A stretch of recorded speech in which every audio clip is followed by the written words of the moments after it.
از روی تدریجی گیریم، یعنی درجه به درجه طالب علم باید کتاب خواند، نه اینکه یک بار به زینه بلندترین آن برآید.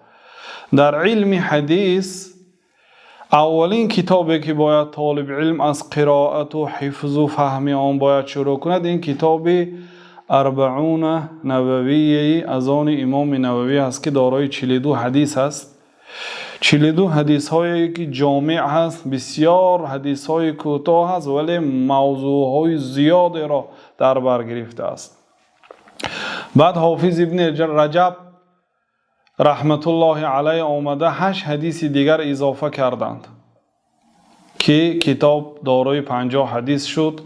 واقعا هر یک طالب علم، علل خصوص طالب علم حدیث، اولین کتابی که میخواند باید کتاب 40 حدیث امام نووی با همراهی زیادات ابن رجب حنبلی باید باشد. بعد این کتاب را به پایان رسانیدن به کتاب عمدة الاحکام از آن حافظ مقدسی میگذرد که این کتاب دارای تقریبا 420 حدیث است. همه آن حدیث ها متفق علیه است، یعنی هر حدیثی که در داخل کتاب عمدة الاحکام است همه آن را هم امام بخاری در صحیح بخاری روایت کردند، هم امام مسلم در صحیح مسلم روایت کردند و آنها در روایت این حدیث ها اتفاق کردند.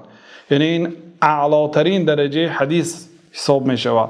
اعلی صحیح ما علیه اتفق، عالی ترین حدیث آن حدیثی که امام بخاری و امام مسلم اتفاق کردند، یعنی هر دو در صحیح های خود روایت کردند که این کتاب عمدة الاحکام بعد 40 حدیث می است. بعد از این را به پایان رسانیدن بعد انسان طالب علم به کتاب بلوغ المرام از آن حافظ ابن حجر رحمت الله علیه می گذارد که آن کتاب دارای 1500 حدیث است، حدیث های احکام، و واقعا کتاب بزرگ است. کسی که آن کتاب را اگر حفظ کند و فهمد، در حقیقت خیلی که مصنفش گفت لیکون بین اقرانه نابغا، آن طالب علمی که بلوغ المرام خوانده است و آن طالب علمی که بلوغ المرام نخوانده است آنها فرقیت دارند بین هم دیگر. گفتند من این کتاب را نوشتم به یک اسلوبی که کسی که این کتاب را اگر حفظ کند و فهمد بین دیگر طالب علم ها نمایان می شود،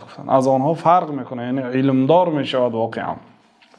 و بعد بلوغ المرام بعد کتاب صحیح بخاری می است.